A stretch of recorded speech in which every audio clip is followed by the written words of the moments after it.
Sinkhole victims still waiting for relief. Ground support New Microbiology Lab for Ranu. And NRL Finals continue tonight.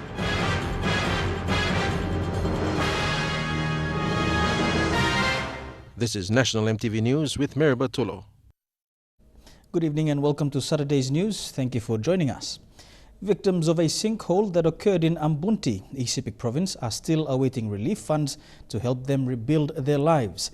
They have called on relevant authorities to hear their pleas. 16 houses were destroyed when the ground caved in the village of Prukunawi in July this year. There were no casualties, but the village is now underwater. Florence Jonduo with this report. The Prukunawi people expressed disappointment at the slow rate relevant authorities are taking to deliver to them the pledged relief funds. They said that it is almost 2 months since the disaster struck and nothing has been done to help them. Dia come up na talking commitment bibla 50,000 by bibla district by bibla. Sila 50,000 ne mo ba broken down come down by mol sell na ama so dislot something blame lo restarting back all house blame bla dislot something way no come up blame. They told MTV News that their children are falling sick due to the fact that they do not have proper houses to protect their children from the dry weather and the smoke from the frequent bush fires that are taking place. All been come look finish bara blame bla. So all member blame bla. Member Mibla now need putting ground support Mibla so line now. Meanwhile, youth leader Frank said that the governor of East Sepik, Michael Somare, had also pledged to help, but to date it has all been talks and no action. Commitment osem district all balug me to side plumiet as a governor so mean by look long LB blala side plumiet. Florence Jonduo, National MTV News. Water utility company Ranu now has a new microbiology laboratory. It is part of Ranu's Environment and Quality Control Division aimed at testing and enhancing the quality of water in Port Moresby. Ranu CEO Henry Mokono and IPBC Managing Director Gary Hersey officially opened the lab in Port Moresby yesterday.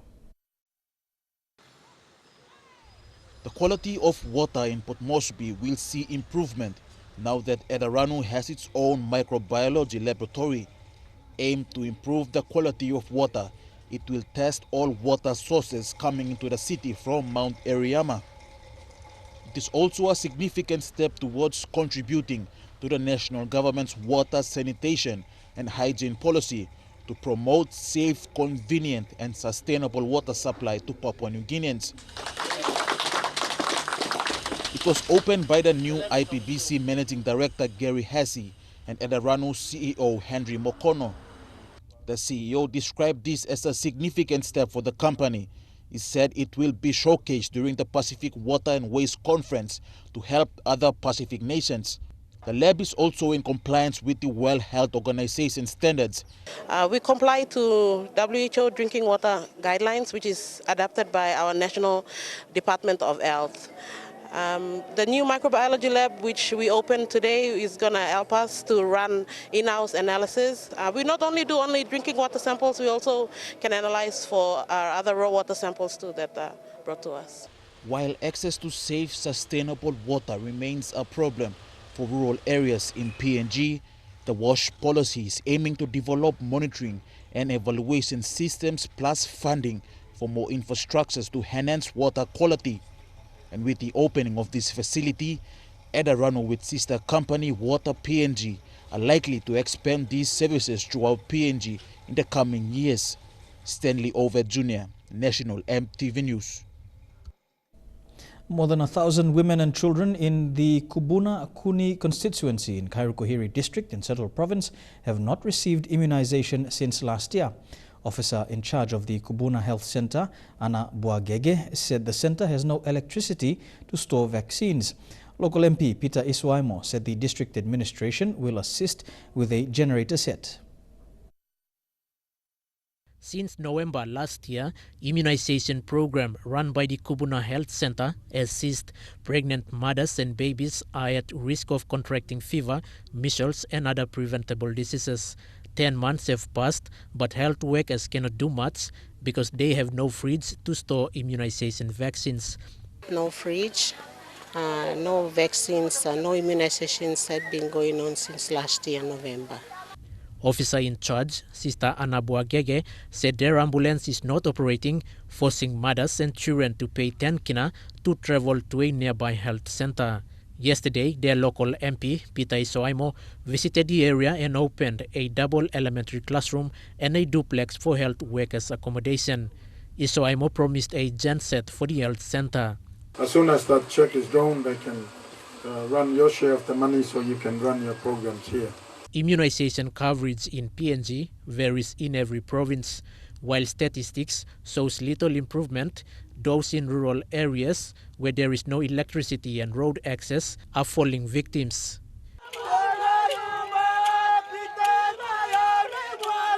Quinton Alom, National MTV News. You're watching National MTV News. We'll be back with more of today's stories after these messages.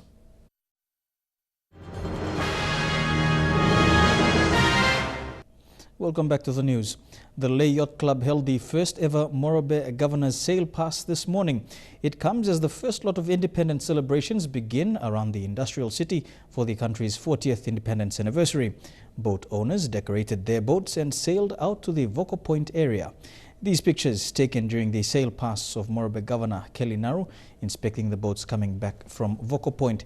The Australian Federal Police, PNG Royal Constabulary, the PNG Defence Force and the Australian Defence Force were at the sail pass. The event was the first of its kind to commemorate 40 years of PNG's independence. Traditional dances like this Manus group graced the boats.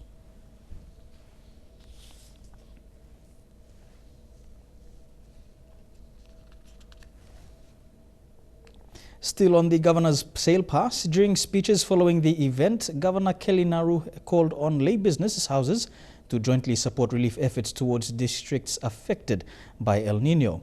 Parts of Bulolo, Menyamia, Nawai, Kabum and Makam have scarce food crops in their gardens and water is depleting in creeks due to the current dry spell. And today, our people need our support more than ever. I am sure the Lay Yacht Club and its members and all of us can rise up to the challenge as we have demonstrated willingly in the past. Turning overseas now, and massive flooding over eastern Japan has washed away houses and forced residents to their rooftops.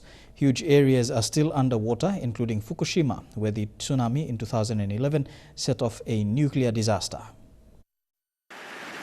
Fast-moving floods took many by surprise, transforming entire neighborhoods into islands. That's your car right there. Jin Kikuchi had no choice but to roll up his pants and wade home. I didn't know how bad it was, he says. Even the rescue workers can be taken by surprise. Look at this. This is a police rescue vehicle that actually got stuck. Property damage from the wall of water, staggering. Thousands of flooded buildings, submerged cars, infrastructure washed away, along with people's livelihoods. I'm worried about the rice, says Shigeo Terada.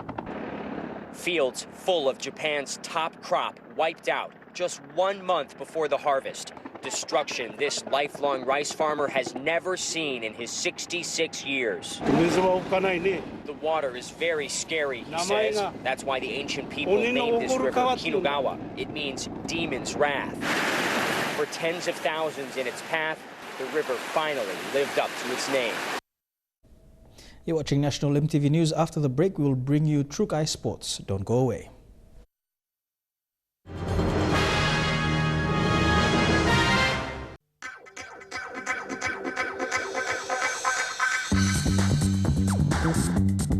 Trukai Sports.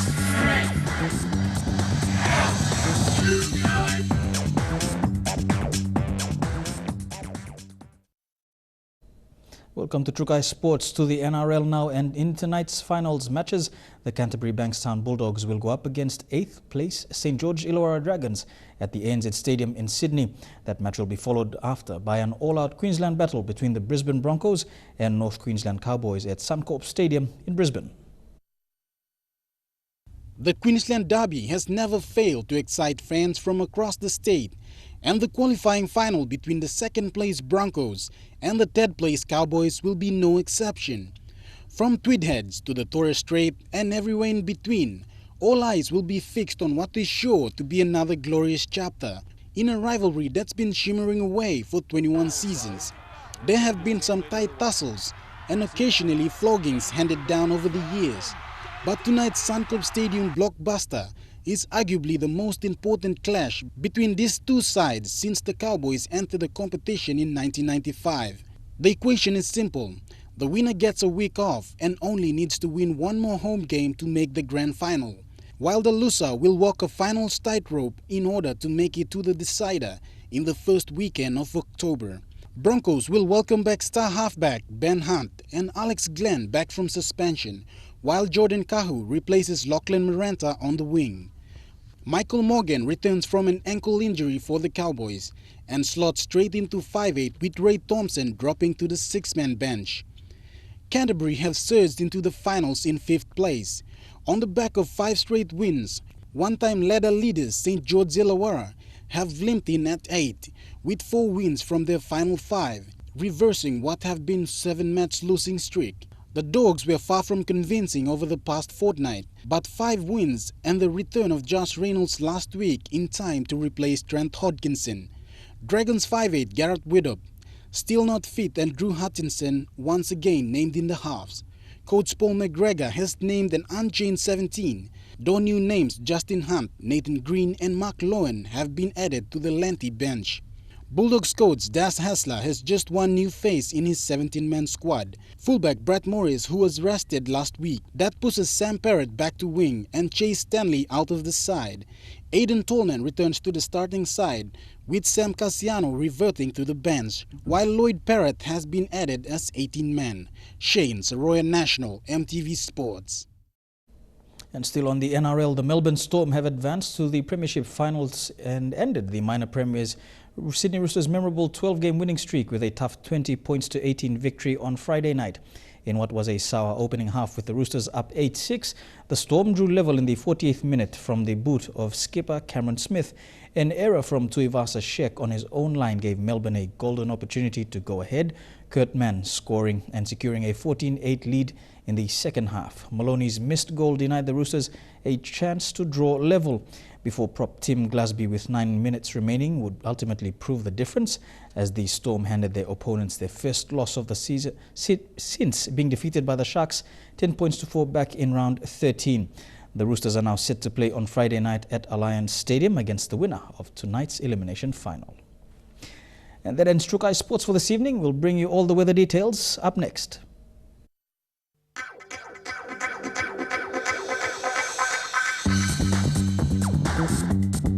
Trukai Sports.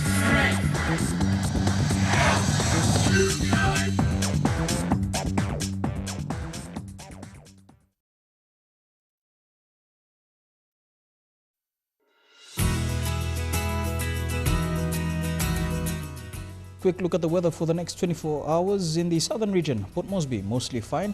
Cloudy with rain for Daru, Kerma and Alatau, and cloudy weather in Popondetta. And that has been the news this Saturday, the 12th of September 2015. From the MTV News team, I'm Mary Batulo. Good night.